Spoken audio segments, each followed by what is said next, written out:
What's up, you guys? So in today's video I want to talk about the late and great Allan Holdsworth. He was a true genius, a true innovator, and just an all-around great musician. I think most of you guys already know about his passing. He passed away earlier on this week, and it truly saddens me to mention this because he's been a huge, just a great influence in my musical journey. I studied him for a long time, and he's been a huge influence. I think he's just amazing, and it's incredible what he did for the musical and the guitar community. Now, that being said, I think the best way I can honor him is by sharing some information about his playing and trying to maintain that tradition, his tradition, his playing style alive. Now, with that, I think most of you guys already know I have a video called Secret Techniques to Sound or to Play Like Allan Holdsworth. In that video, I mentioned the use of permutations, and some guys commented and were asking if I could talk a little bit more about those permutations, and some other guys asked about different ways to apply this in a more musical manner. So to in a way that you could create different lines and it wouldn't sound so much like going up and down a scale or an exercise. Now, what exactly are permutations? Permutations are just a variation. It's a way of doing something. And now, for example, I'm gonna be using the A melodic minor scale. Now I'm gonna be using a 3-note per string scale. So you have 3 notes on just one string, and there's a very limited amount of variations that can happen between those 3 notes without any of them repeating. Now, an example of that is if we start on the first notes. We have 1, 2, and 3. That's the 3 notes that you're gonna get on each of the strings on your 3-note per string patterns. So you start on the first note and you can go 1, 2, 3, or you can go 1, 3, 2. Then we go on to the variations that start on the second note. So we can go 2, 1, 3, or 2, 3, 1. And then we have the variations that are created by starting on the third note, which can go 3, 1, 2, and 3, 2, 1. I want to mention very quickly that I got this information from an amazing guitar player and my professor at Musicians Institute, Alex Machacek. You should check him out. He's an amazing guitarist and composer, and I believe that he's maintaining that spirit of innovation alive. So please check his stuff out. Now, getting back to the lesson, you have those 6 different permutations, those 6 variations that can happen within those 3 notes per string. Now, the first way that I believe you can practice this is by playing the same permutation up and down the scale. So, for example, it could go something like this. Let's use the permutation of 1, 3, 2. Now, this can be practiced in different ways. You could do straight alternate picking, you could do economy picking, but for the purposes of this video, since we are talking about Holdsworth, I think most of you guys know that he was a huge legato fan. So I'm going to be using a little bit of legato whenever I'm doing these exercises. So here we go.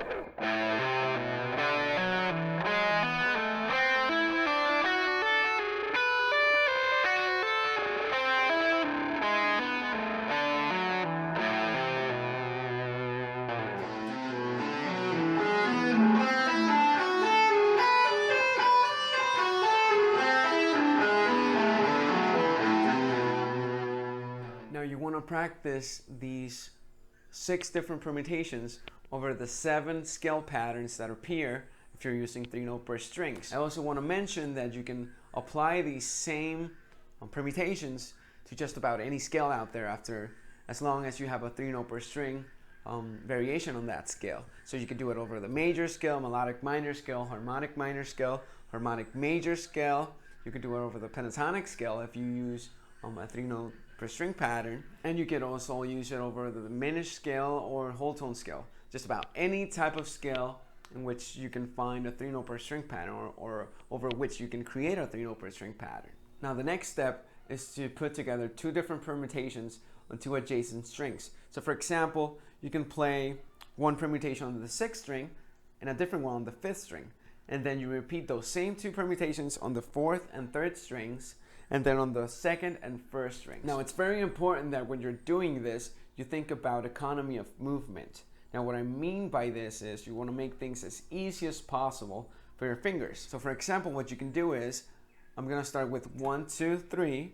I'm finishing on the 3rd note, which means the best thing to do on the next permutation is to start with 1 or 2 and choose any which ones of the permutations that stem from the 1st note or the 2nd note. In this case, I'm going to be doing 2, 1, 3. So it goes something like this.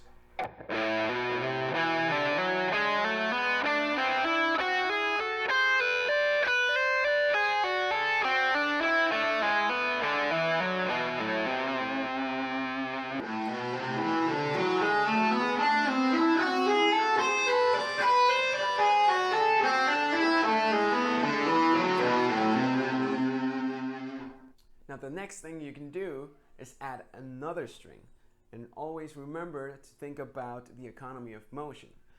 So what we're going to do is we're going to do a permutation on the 6th string, a different one for the 5th string, and another different one for the 5th string. And then we're going to repeat those same 3 permutations on the 3rd, 2nd, and 1st string. So I'm going to do 1, 2, 3. I'm finishing on the 3rd note, so I don't want to start on the 3rd note for the next permutation.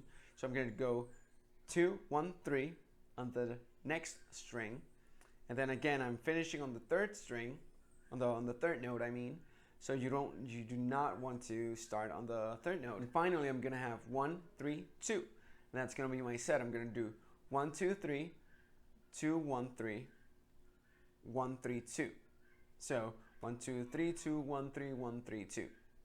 And then I'm gonna repeat that on the 3rd, 1st, and 2nd string, and then I'm gonna return doing the same thing. So here we go.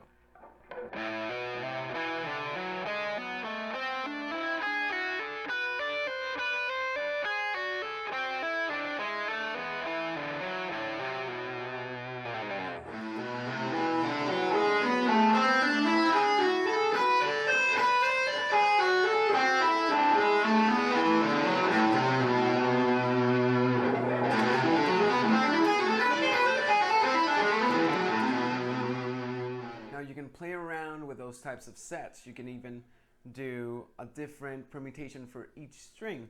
You could do a set of 2 here, a different set of 2 in the middle, and the first one, and repeat the first set over the first 2 strings. So it's all a matter of getting creative with those different patterns. Now what I want you to do is to figure out some different patterns that feel good on your hand. I want you to practice all the different permutations. I want you to set aside which ones you like the best, and I want you to start mixing and matching the ones that you prefer. This way you start creating different lines, and it creates a bit of movement within the scale. It doesn't just sound like a plain old scale going up and down.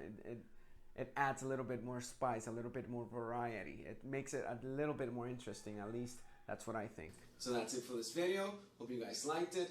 Remember, comment below, leave any suggestions. If you have any questions, you can post them below. Remember to subscribe to the channel, hit the notification alert, that way you get a notification each and every single time I upload a new video. Hit the like button, and you can also follow me on any type of social media, be it Instagram, of course YouTube, Facebook, Twitter, whichever one you prefer. Alright, so that's it for this video. Thanks for watching.